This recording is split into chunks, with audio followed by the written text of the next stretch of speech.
نحمده ونصلي ونسلم على رسول الكريم اما بعد فاعوذ بالله من الشیطان الرجیم بسم اللہ الرحمن الرحیم یا ایھا الناس قد جاءکم برہان من ربکم وانزلنا الیکم نورا مبینا آمنت باللہ صدق اللہ العظیم ان اللہ وملائکتہ یصلون علی النبی یا ایھا الذین آمنوا صلوا علیہ وسلموا تسلیما الصلاۃ والسلام علیک یا سیدی یا رسول اللہ وعلی آلک واصحابک یا سیدی یا حبیب اللہ۔ معزز حاضرین و سامعین، السلام علیکم ورحمۃ اللہ وبرکاتہ۔ آپ احباب کے سامنے آج مجھے جس موضوع پر لب گشائی کرنے کا موقع مل رہا ہے اس کا عنوان ہے حسن مصطفیٰ صلی اللہ تعالی علیہ وسلم۔ آپ احباب کے سامنے قرآن مجید کی ایک آیت مقدسہ پیش کی۔ اللہ رب العزت نے ارشاد فرمایا، لوگو یا ایھا الناس قد جاءکم برہان من ربکم، فرمایا اے لوگو تمہارے رب کی طرف سے تمہاری طرف ایک دلیل آ گئی۔ اب جو احباب اہل علم والے ہیں وہ اس بات کو جانتے ہیں کہ دعویٰ پہلے ہوتا ہے اور دلیل بعد میں ہوتی ہے۔ جب دعویٰ کیا جاتا ہے تو دعویٰ کرنے کے بعد دلیل دی جاتی ہے، تو دعویٰ پہلے ہوتا ہے اور دلیل بعد میں ہوتی ہے۔ اللہ رب العزت نے قرآن مجید میں ارشاد فرمایا، لوگو تمہاری طرف تمہارے رب کی طرف سے ایک دلیل آ گئی۔ عرض کی باری تعالیٰ یہ تو بتا تیری طرف سے دلیل تو آ گئی لیکن تیرا دعویٰ کیا ہے؟ تو اللہ رب العزت نے ارشاد فرمایا، لوگوں میرا دعویٰ پہلے موجود ہے۔ فرمایا میرا دعویٰ ہے لیس کمثلہ شیء، میری جیسی کوئی چیز نہیں ہے۔ فرمایا میرا دعویٰ یہ ہے کہ لا الہ الا اللہ، میرے جیسا معبود کوئی نہیں۔ عرض کی باری تعالیٰ اب تیری دلیل کیا ہے؟ اسی آیت مبارکہ کے اندر اللہ رب العزت آگے ارشاد فرماتا ہے، یا ایھا الناس قد جاءکم برہان من ربکم وانزلنا الیکم نورا مبینا۔ اللہ رب العزت نے ارشاد فرمایا اور وانزلنا، اور ہم نے نازل کیا، الیکم تمہاری طرف، نور مبینہ، ایک واضح نور۔ اور علماء فرماتے ہیں کہ اس نور مبینہ سے مراد حضور صلی اللہ علیہ وسلم کی ذات مبارکہ ہے۔ اب اللہ رب العزت نے حضور صلی اللہ علیہ وسلم کو اپنی دلیل کس طرح بنا کر بھیجا؟ اب عرض کی باری تعالیٰ ہم نے تو تجھے دیکھا نہیں ہے، تو ہم اب کس طرح پہچان کرے تیرے جیسا معبود نہیں، تیری جیسی کوئی چیز نہیں۔ تو اللہ رب العزت نے ارشاد فرمایا، لوگو مجھے تو تم دیکھ نہیں سکتے، لا تدرک الابصار، مجھے کوئی آنکھ نہیں دے سکتی۔ فرمایا ہاں میں اتنا کرتا ہوں اے محبوب صلی اللہ علیہ وسلم، ہم آپ کو بھیج دیتے ہیں، پھر آپ کی زلفوں کے اندر آپ کو زلفیں عطا کریں گے تو محبوب اس کے اندر قسم ہم اپنی رکھ دیں گے۔ اللہ فرماتا ہے محبوب ہم آنکھیں آپ کو عطا کر دیں گے، دیکھنا اپنا رکھ دیں گے۔ فرمایا کان آپ کو دے دیں گے، سننا اپنا رکھ دیں گے۔ ہاتھ آپ کو دے دیں گے، پکڑ اپنی رکھ دیں گے۔ لب آپ کو دے دیں گے، بیچ میں بولنا ہم اپنا رکھ دیں گے۔ فرمایا حضور قدم آپ کو دے دیں گے، چلنا بیچ میں ہم اپنا رکھ دیں گے۔ اللہ رب العزت نے شاہ فرمایا محبوب ہم ساری باتوں کو چھوڑ کر ایک بات آپ کے سامنے رکھتے ہیں، ہم صورت آپ کو دے دیں گے اور بیچ میں جلوہ ہم اپنا رکھ دیں گے۔ اور پھر قیامت تک لوگ جو آپ کو دیکھتے جائیں گے وہ یہی کہیں گے کہ اللہ رب العزت نے اگر اپنے محبوب جیسا کوئی نہیں بنایا تو یہ تو وہ چیز ہے جو اللہ رب العزت نے خود بنائی ہے۔ اگر یہ بنانے والے کا یہ عالم ہے کہ وہ اس جیسا کسی اور کو بنا نہیں سکتا تو اس خود رب العالمین کا کیا عالم ہوگا۔ تو اللہ رب العزت نے یہ حضور صلی اللہ علیہ وسلم کے حسن کے اندر یہ ایک آیت مبارکہ یہ نازل فرمائی۔ اب آپ کو اس کے ساتھ میں ایک حدیث مبارکہ سناتا ہوں۔ حدیث پاک میں آتا ہے نبی پاک صلی اللہ علیہ وسلم ایک دن مدینہ منورہ کی سیر کرتے کرتے نا مدینہ منورہ سے باہر نکلے۔ اب باہر گئے تو مدینہ کی منڈی کے قریب گئے تو وہاں پر دیکھا کہ ایک قافلہ آیا ہے، اور حضور صلی اللہ علیہ وسلم کے ذہن میں خیال آیا ان سے جا کر پوچھتے ہیں کہ ان کو کسی چیز کی ضرورت تو نہیں ہے۔ اب حضور صلی اللہ علیہ وسلم چلتے چلتے چلتے چلتے قافلے والوں کے قریب گئے۔ اب قافلے میں جو ان کا سردار تھا اس کا نام تھا طارق ابن عبداللہ۔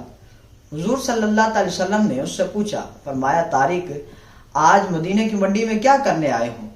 عرض کرنے لگا میں ایک سودا کرنے آیا ہوں، میرے پاس یہ سرخ اونٹ ہے تو میں یہ سرخ اونٹ بیچنے آیا ہوں۔ اب حضور صلی اللہ علیہ وسلم نے اس سرخ اونٹ کی طرف دیکھا۔ جب وہ سرخ اونٹ دیکھا حضور صلی اللہ علیہ وسلم کو وہ اونٹ بڑا پسند آیا۔ حضور صلی اللہ علیہ وسلم نے اس اونٹ کی مہار پکڑی اور پکڑ کے فرمایا طارق بتاؤ تم اس کے بدلے کیا لوگے، کتنی قیمت لوگے؟ اب طارق کہنے لگا میں نے اس کے بدلے درہم یا دینار نہیں لینے، مجھے اس کے بدلے پیسے نہیں چاہیے، آپ اس کے بدلے مجھے مدینے کی اتنی ٹن یا من کھجوریں دے دیں کہ یہ اونٹ میرے سے لے جائیں۔ اب حضور صلی اللہ علیہ وسلم نا اس اونٹ کی مہار پکڑی اور مدینہ منورہ کی طرف چل پڑے۔ اب جب مدینہ منورہ کی طرف چلے، اب پیچھے سے مڑ کر حضور صلی اللہ علیہ وسلم نے طارق سے فرمایا کہ طارق یہ اونٹ میں لے کر جا رہا ہوں اور کھجوریں میں تجھے بھجوا دیتا ہوں۔ اب حضور صلی اللہ علیہ وسلم مدینہ منورہ بھی چلے گئے۔ اب جب حضور صلی اللہ علیہ وسلم ان کی آنکھوں سے اوجھل ہوئے نا، اب طارق نے کہا کہ یار وہ بندہ تو اونٹ ہمارے سے لے گیا، لیکن تم میں سے کوئی جانتا تھا کہ وہ شخص تھا کون؟ کوئی تم میں سے اس کو کوئی جانتا تھا؟ تمہارے میں سے وہ کسی کا کوئی رشتہ دار لگتا ہو؟ اس میں سے ایک نے کہا کہ یار ہم تو مدینہ منورہ پہلی مرتبہ آئے، ہم کس طرح اس شخص کو جان سکتے ہیں؟ دوسرے نے کہا یار میں نے تو اس حسین چہرے والے کو تو دیکھا ہی پہلی مرتبہ ہے۔ اس میں سے ایک کہنے لگا کہ یار جب وہ بول رہا تھا نا اور اس کے منہ کے اندر سے نا ایک نور کی لاٹیں نکل رہی تھی، وہ روشنی نکل رہی تھی، کہا میں تو اس روشنی کی طرف دیکھتا رہ گیا۔ ایک نے کہا اللہ رب العزت نے اس کو اتنا حسن دیا تھا، میں اس کے حسن کو دیکھتا رہ گیا۔ اب اندر سے نا طارق کی بیوی بولی، وہ جو قافلے کا سردار تھا، اس کی بیوی نے اندر سے آواز دی اور آواز دے کر کہا کہ خبردار اس کے شخص کے بارے میں نا کوئی بندہ سوال نہ کرے، کوئی یہ نہ کہے کہ وہ اونٹ لے گیا اور اب وہ واپس نہیں آنے والا۔ تو اب طارق نے کی بیوی نے جب اتنا کہا نا تو طارق کہنے لگا لگتا ہے کہ شاید تیرا رشتہ دار تھا۔ اس نے کہا نہیں، میں نے تو دیکھا پہلی مرتبہ تھا۔ طارق کہنے لگا پھر تم کس طرح گواہی دیتی ہو کہ وہ شخص واپس بھی آئے گا اور آ کر کھجورے بھی دے گا؟ تو وہ طارق کی بیوی کہنے لگی میں نے اندر بیٹھ کے دیکھا، جب تک تم اس سے گفتگو کرتے رہے ہو نا تو میں نے دیکھا ساروں کے اوپر دھوپ رہی ہے، وہ اکیلا شخص تھا کہ اللہ رب العزت کی طرف سے اس کے اوپر بادلوں کی چھاؤں تھی، بادلوں کی چھاؤں تھی۔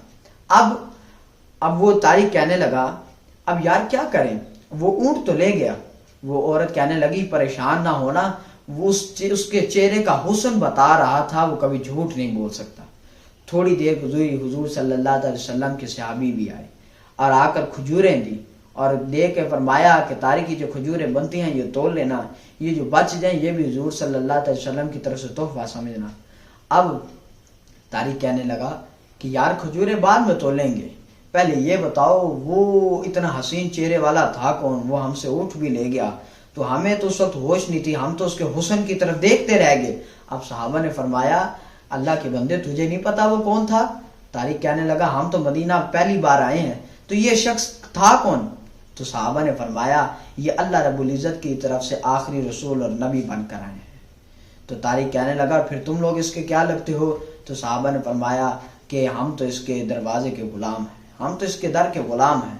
اللہ رب العزت نے ہمیں تو اتنی عزت بخشی ہے کہ اللہ رب العزت نے اس کے در کی غلامی عطا فرمائی۔